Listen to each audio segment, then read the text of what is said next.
এদিকে আমারও ঘুম ভেঙে যায়। আমি ঘুম ভেঙে যাওয়ার পর বুঝতে পারি আসলেই ও জিনের বাচ্চা।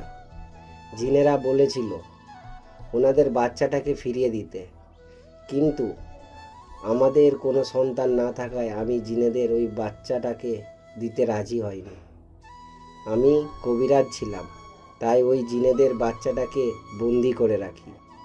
আমার এমন অবস্থা দেখে সেই জিনেরা সশরীরে আমার সাথে দেখা করে আর কথা বলে। জিনেরা আমার সাথে দেখা করায় আমি ওদের বলি আমি বাচ্চাটা আর ফিরিয়ে দেব না, ওকে আমার আদরে বড় করব, নিজের ছেলের মতো। আমার এমন ব্যবহার আর অনুরোধ সেই জিনেরা আমাকে বলল, ঠিক আছে, তোমার যেহেতু সন্তান নেই তাহলে ওকে তুমি বড় করো, কিন্তু ওর 40 বছর হবে তখন আমরা ওকে নিয়ে যাব। এই 40 বছর ও তোমার কাছে থাকবে নিজের ছেলের মতো। জিনেদের কথায় আমি রাজি হই আর তাদের সন্তানকে নিজের সন্তানের মতো বড় করতে থাকি। আর সেই জিনেদের সন্তানটা কে জানিস? সেটা আর কেউ নয়, তুই আলামিন। বাবার মুখে এসব কথা শুনে আলামিন যেন আকাশ থেকে পড়ল। আলামিন জিন সেটা ও আজ প্রথম জানলো। কথাটা শুনে আলামিন বলল, কি? আমি চিন? বাবা, এসব কি বলছো? সব সত্যি কথা বাবা, তুই সত্যি জিনের সন্তান। তোর বয়স এখন 25 বছর। যখন বয়স 40 হবে জিনেরা তোকে নিয়ে যাবে। এদিকে আলামিনের বাবার মুখে কথাগুলো শুনে আয়েশার চোখে পানি চলে আসলো। কান্না ভরা চোখে আয়েশা বলল, ও যদি সত্যি আলামিন হয় তাহলে আমার ইয়াসিন কোথায়? ওর কথা কিছু জানেন? জানলে বলেন। দেখো মা, ঘটনার শুরুতে বললাম জঙ্গলে দুটো বাচ্চাকে দেখেছিলাম। আসলে ওরা দুজন যমজ ভাই। একটা বাচ্চাকে আমি নিয়ে আসি, ও হলো আলামিন। আর একটা বাচ্চা তো জিনেদের কাছে রয়ে গিয়েছে, সে হলো ইয়াসিন। ইয়াসিন ও আলামিন যমজ ভাই। আমার ধারণা তাহলে ভুল। ও ইয়াসিনা, ইয়াসিনের ভাই আলামিন।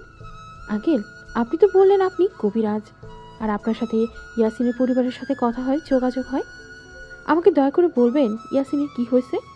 ও আদৌ বেঁচে আছে নাকি সত্যিই মারা গেছে? দেখো মা, সন্ধ্যার সময় তুমি যখন আলামিনের সাথে আমার বাড়িতে এসেছিলে আমি তখন বুঝে গেছি, কিন্তু একটা ঝামেলা আছে। তাই তখন আমি ইয়াসিনের বাবা ও দাদাদের সাথে কথা বলেছি। তাই? সত্যি? কি বললো ওনারা? বলে না ইয়াসিনের কি হয়েছে? ও কি আদৌ বেঁচে আছে নাকি মারা গেছে? দেখো মা, শান্ত হও, নিজেকে সামলাও। তোমার স্বামী ইয়াসিন সত্যি আর বেঁচে নেই, ও মারা গিয়েছে। ইয়াসিন মারা গেছে কথাটা শুনে আয়েশা ধপাস করে মাটিতে বসে পড়লেন। শরীরে যেন কোনো শক্তি পাচ্ছে না আয়েশা, চোখ দিয়ে বেয়ে পড়ছে পানি।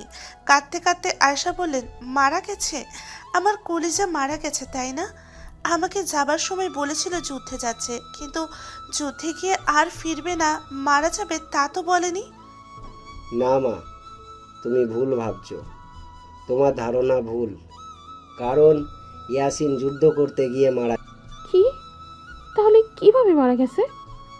ইয়াসিন যুদ্ধ শেষে তোমার কাছেই আসছিল, কিন্তু তোমার মা বাবা একজন কবিরাজের কাছে গিয়ে কবিরাজ নিয়ে এসে তোমার বর ইয়াসিনকে মেরে ফেলে। ইয়াসিনকে মেরে ফেলা হয়েছে, আর সেটা কবিরাজের মাধ্যমে করেছে তোমারই মা বাবা। উফ, আমি কি শুনলাম? আমি আর পারছি না। আমি এসব কথা শোনার আগে মারা কেন যাচ্ছি না। শান্ত হও মা, তোমার মা বাবাই এই গল্পের আসল ভিলেন। তোমার মনে আছে ওরা কবিরাজ নিয়ে এসে তোমার কোমরে তাবিজ বেঁধে দিয়েছিল। আসলে ওই তাবিজ বেঁধে দেওয়ার কারণেই ইয়াসিনের পরিবারের কেউ এতদিন তোমার কাছে আসতে পারেনি।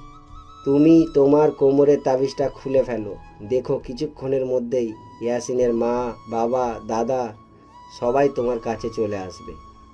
আলামিনের বাবার কথায় আয়েশা তাড়াহুড়ো করে কোমরে থাকা তাবিজটা খুলে ফেললেন। তাবিজটা খোলার কিছুক্ষণ পর ঠিকই ইয়াসিনের বাবা, মা, দাদা সবাই এসে হাজির হলেন। ইয়াসিনের মা, বাবা ও দাদাকে দেখে আয়েশা চিৎকার করে কান্না করতে লাগলেন। এ যেন বুক ফাটা কান্না। আয়েশার কান্না দেখে সেখানে থাকা সবার চোখে পানি চলে আসছিল। সবাই কান্না করতে লাগলেন।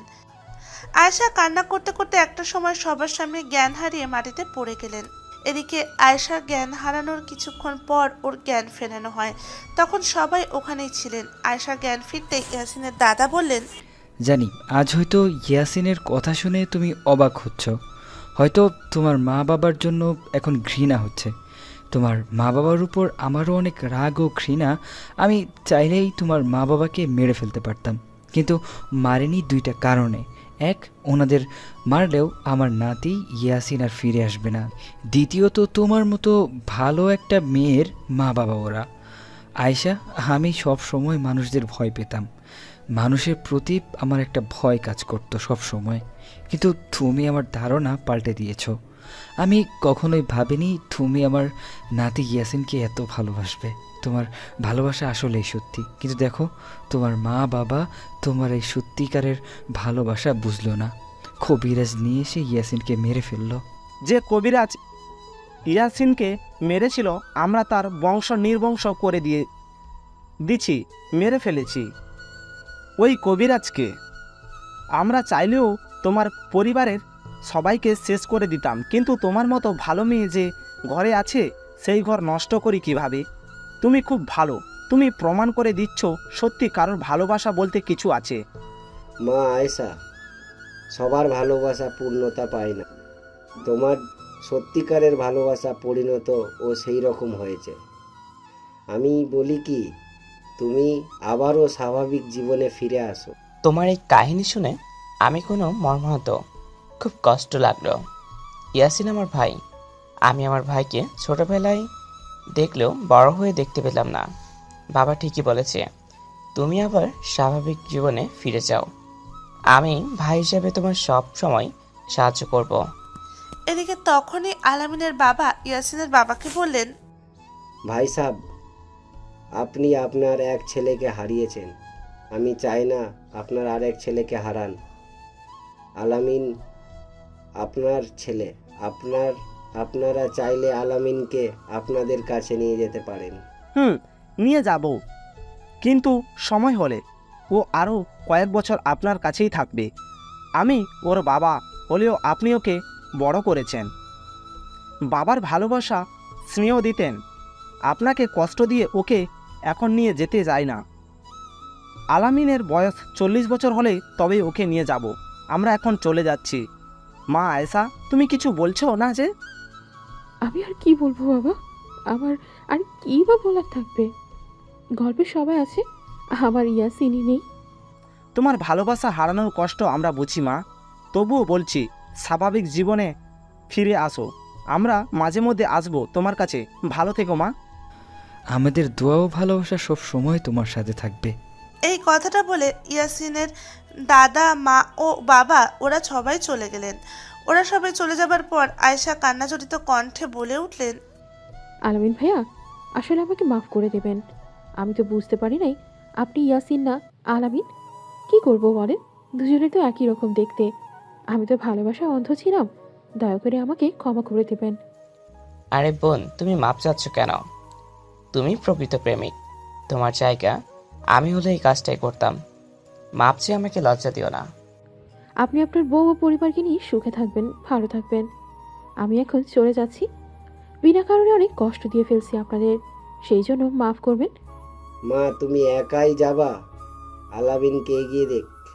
না আঙ্কেল, একা যেতে পারবো। ঠিক আছে, সাবধানে যেও, ভালো থেকো। আলামিন ও তার পরিবারকে বিদায় দিয়ে আয়েশা ওর বান্ধবী আশার খালার বাড়িতে দিকে আসতে লাগলেন।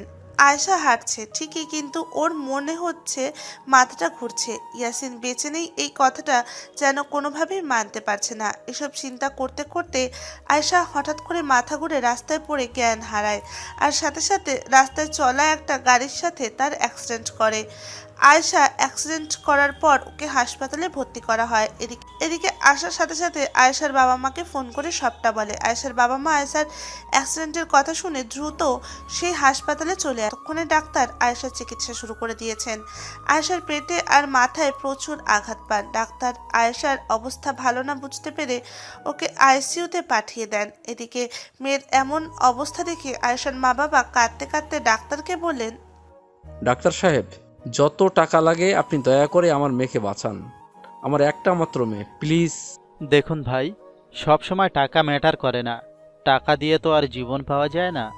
আমরা ডাক্তার, রোগে সুস্থ করা আমাদের দায়িত্ব। আমরা চেষ্টা করছি।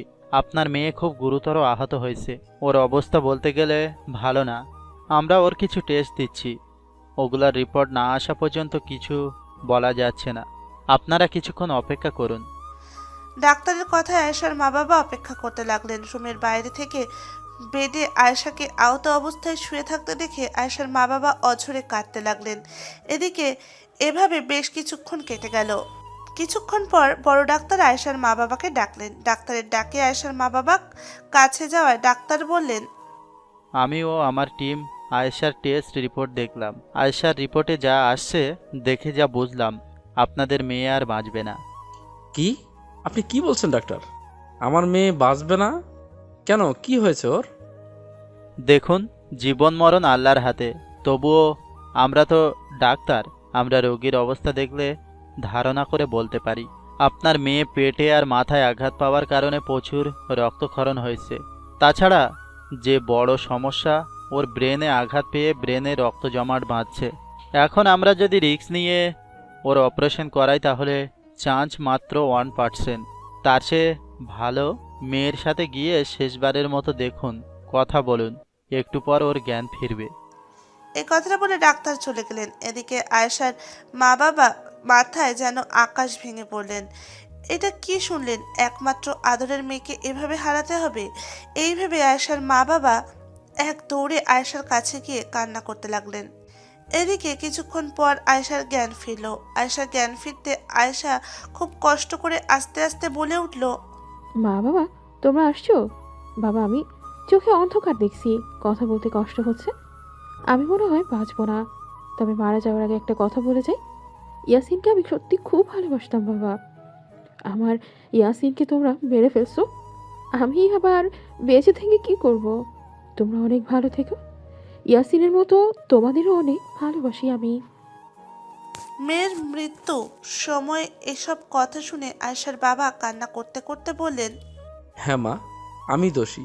আমি কবিরাজ নিয়ে এসে ইয়াসিনকে মেরে ফেলেছি। কি করব বল? তুই যখন ইয়াসিনকে বিয়ে করলি কথাটা শুনে অনেক রাগ হয়েছিল। নিজের একটি মাত্র মেয়ে, সে কিনা হবে জিনের বউ? পাড়া প্রতিবেশীকে কি জবাব দিব? উপায় না পেয়ে গোপনে কবিরাজ নিয়ে এসে ইয়াসিনকে মেরে ফেলেছি। কিন্তু বিশ্বাস কর, আমি জানতাম না তোদের ভালোবাসা এত গভীর।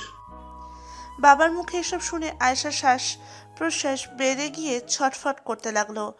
এদিকে মেয়ের এমন অবস্থায় আয়েশার বাবা চিৎকার করতে লাগলেন। আয়েশার বাবার চিৎকারে ডাক্তার আস্তে আস্তে আমাদের এই গল্পের নায়িকা আয়েশার শেষ নিঃশ্বাস ত্যাগ করলেন। মারা গেলেন আয়েশা। ভালোবাসা খুব সুন্দর ও মধুর একটা সম্পর্ক। এই মধুর সম্পর্কের মাঝে অনেক বাধা, অনেক বিপত্তি চলে আসে। সব ভালোবাসা যে পূর্ণতা পায় তা কিন্তু না। অনেক ভালোবাসা হেরে যায় পরিবারের ও পরিস্থিতির কাছে। তেমনি একটা সত্যিকারের ভালোবাসা হেরে গেল মা বাবার কাছে। আয়েশা মারা যাওয়ায় ইয়াসিনদের দাদা ও বাবা রেগে গিয়ে কিছুদিন পর আয়েশার বাবাকে প্যারালাইসিস করে দেন। আয়েশার বাবা বেঁচে আছেন, কিন্তু ওনার হাত পা অবশ হয়ে গেছে। তবে একটা কথা, সব মা বাবা যে সন্তানের কারণ হয়, ভালোবাসার বাধা হয়ে দাঁড়ায় তা কিন্তু না। অনেক মা বাবা আছে সন্তানদের ভালো চায়, সন্তানের যে সুখে থাকে সেজন্য যত রকম সামর্থ্য থাকে চেষ্টা করে থাকে। এমন মা বাবাকে সালাম জানাই। আমরা যখন কাউকে পছন্দ করি বা ভালোবাসি তখন আমরা মনে করি সেটাই ঠিক, সেই মানুষটাই সঠিক। কিন্তু সবসময় কি সেটা হয়? সেটা ঠিক হয়? মা বাবা কখনো কোনো সন্তানের খারাপ চায় না, তাই মা বাবার কথা মতো চলার চেষ্টা করব সবাই। আয়শা ও ইয়াসিনের সত্যিকারের ভালোবাসা পূর্ণতা পেল না। ব্যাপারটা খুবই দুঃখজনক। সব গল্পে যে নায়ক নায়িকার মিল হবে তা কিন্তু না। অনেকে আমাকে দোষ দিতে পারেন, অনেকের মন খারাপ হতে পারে। আমি তাদেরকে বলবো আমার গল্পটার ভাবনায় এরকম, এই গল্পে নায়ক নায়িকার মিল হবে না, এটাই ভাবনায় ছিল। আশা করি গল্পটা অনেকের মনে জায়গা করে নিয়েছে, দাগ কেটে গেছে। এই গল্পটি যারা পুরোটা পড়ছেন তাদের কমেন্ট করে জানাবেন কেমন ছিল গল্পটা। গল্পটা শোনার জন্য সবাইকে অসংখ্য ধন্যবাদ।